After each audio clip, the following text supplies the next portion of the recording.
Nade Paulina. O yere na ya gini sika ni so ntimi ma. E na na abegina ma no. Wo do efe. Ya Bible, ya Quran e bi focus ya. Kasa prekosi ni bodu ya pede yi. Snap.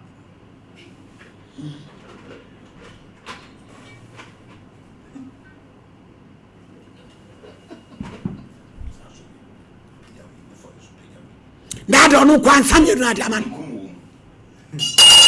Maladi. Ene. You bewu. Mr. Paulina, pega kosoro. Boarding. Eye me Mr. Paulina. Eye me Mr. Paulina. Mi kura kasa preku. Mi kura snap. Sa sama bi bekan. Eye no kre. Mi nitro. Nana no mo ame. Oja. Mr. Paulina pacha sembe na si. Master John, Frank John. Oya traveling to. Ewe. Odoko. Police. Quarters from. Okay. Na o ka say o dem boko abroad. Na. Year beni. 3 years ago. Abroad kuro beso. Australia. Na ho de kwa tentente o go eden. Ayo. Better pray more 24 hours. You say 48 hours. If you ask to you. Talk show ni mro kasa bra Paulina. Mi share bla ma say obotuma aboa. Konwen pese anya apa na. Obotuma aboa me de me abo Australia. Me kwa na mpa Spain. No Spain de onya to Australia. Dabe. Na Australia na odem be kwa no. Obaje 55,000 for Australia no. Obaje 55,000. Okay. For Australia. Na I started so year process no. Not the 5,000 first. So they started process no. Until I started 3 What the can't saying 5,000. 50 million. 3 months time. No say one nation we until I say mukanya mokoye okaje me visa nti mu bushi sa nka ho na okanya visa na me de 5 mo sign the 5,000 kan And this can I saying na 10,000 na ekwa 6 days na sa fa me say time na ya so nti mo bobo mo na bushi scan kan na bobo na sa bushi 4,500 at the can 55,000, which is 550 million. Since that time, 2 years ago, my friend be wa Mountain can. Mr. Frank. Neze usika se ni kodim 550 million. Yeah. And oje. Eh mu osika papa 2003. No, 3 years ago. And I would 500 and here million man. Tika says cannot the bibi and Kenya. Hey, waje de free. And I'm this can come papa no. Frank John o ye hu de. Only me pache say ade akontu no wo ye hu de a kire say na oje visa no ma. Woko interview. Manko interview. Send na process na che o ka sesen. I start the process na o ma make passport ni bibia wie.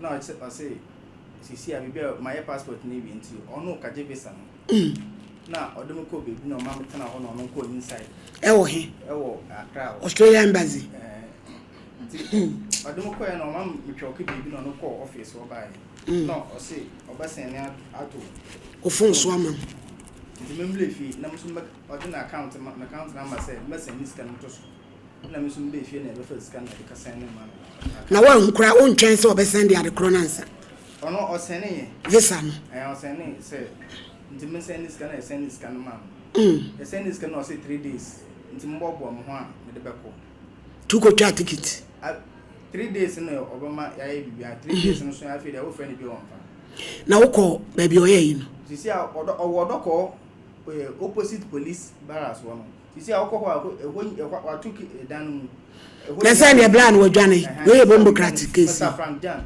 sisi a wato dan wo dwane wo friend so on fa ti say ye be den sisi a mpesa me jimi sika o say na yele wo kumase ha me wanka baby ofi ba o say na yele wo kumase ha Frank John o say na yele wo kumase ha nti ne yele ne busuafo so Kumase nti busuafo na mehwe omo se ombo mu emra mokọ ye no mate se wode bi adi nkrofo na monkwa na waye musa mokọ na mente se wode bi adi obi but ne won ubi se na omo se watum se onye adwuma ni bio onye adwuma wo bio omo close down no any pay di boni o yonku sika 500 and something million 150 million wafa free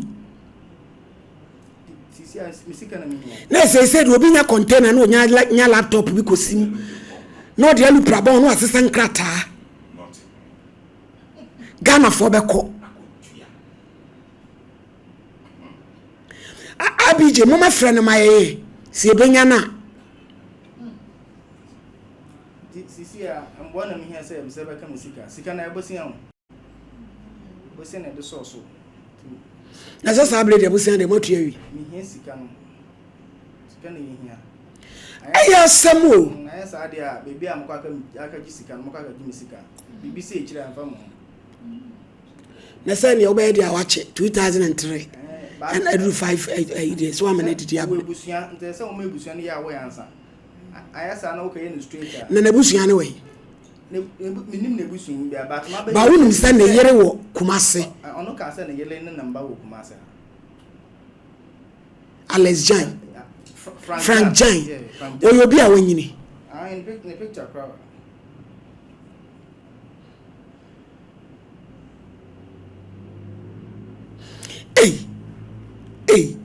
sa travel and tour aban mo aban fe na ni hwe ho na kwayo mudi buga na foji o msika enyanza ngeto malidi eni ba ku bi ese fra kineti it is nyaboni obedi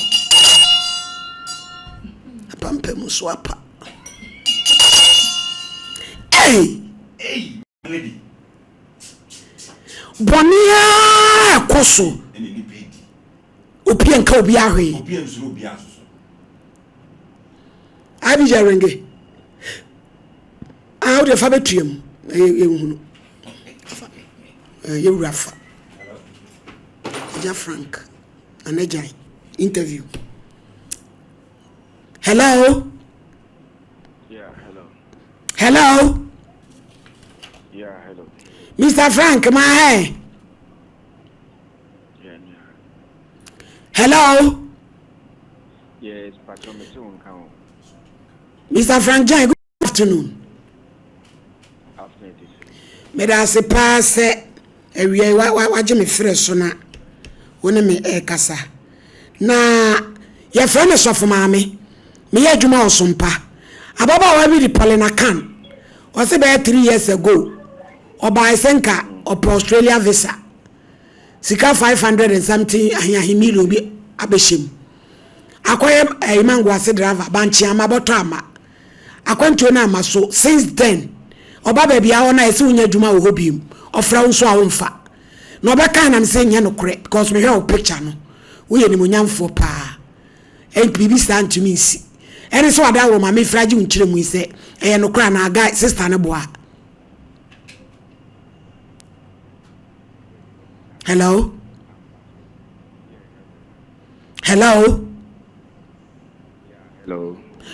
Mr. Jan me pa chori me kan no te meti pa me da se me se o ma sem no me te ase enye yi wada woroma etika u kire me mu kakra se de o kan ye no kra Paulina kan yeah aya no kre oh okay oh yeah na o hwe di dikan o hwe ni phone so abun so frame na me fa obi se nkomo be na me die adwuma e di tumi data me be nya problem o okay ye ni o mo apo court a o ma start o mu tua sika no o mo share match ya mpanso o ma share a o mu tua okay enipa mako am say 52 o mu che mu group yes group no mu che group a me die ka ho me go second group no o ma start o mu tua sika no tihwe ni phone so audio amede me wona o se o ne me nkasa tihwe phone so set se na che Mr. Jan won so adwuma no so na wo ya ma obi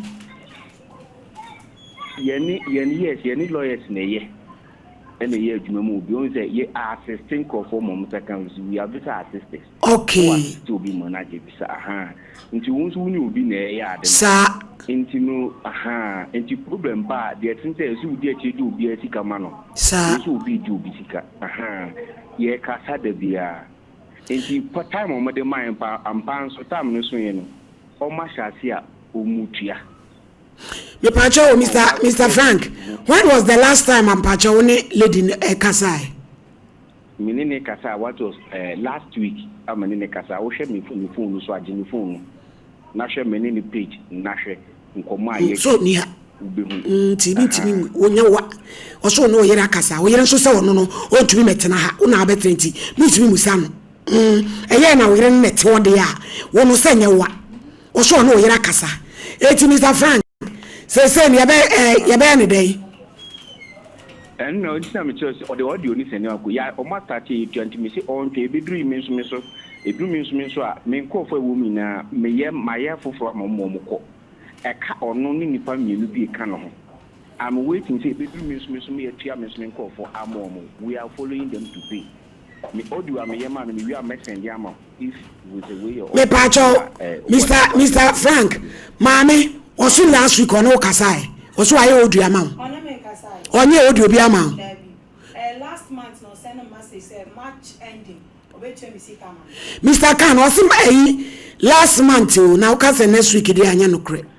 Eno nti say ntinam say gini phone na heso man say me pacho fa phone e bra na yehwe. Mr. Frank pacho wadawo. Say date be na me ne kasa. Date a one Okasai. 20 February pacho 20th February ena mokasaye ena 25th March they say year last year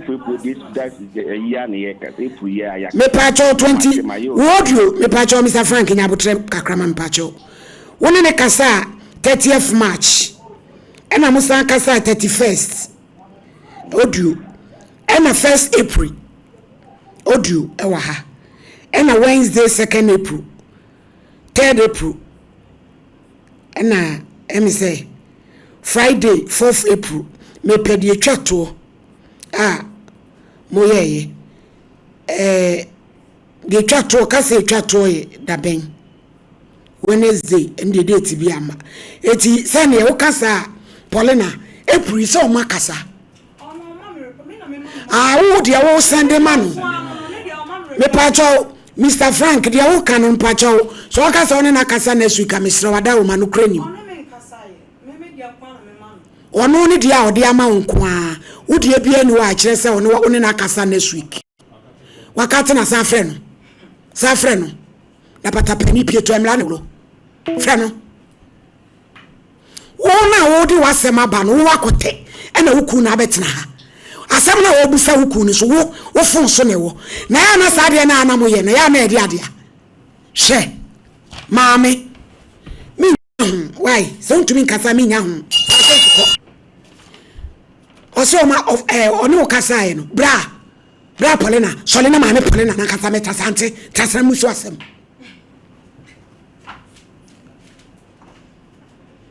ja uzika no ompe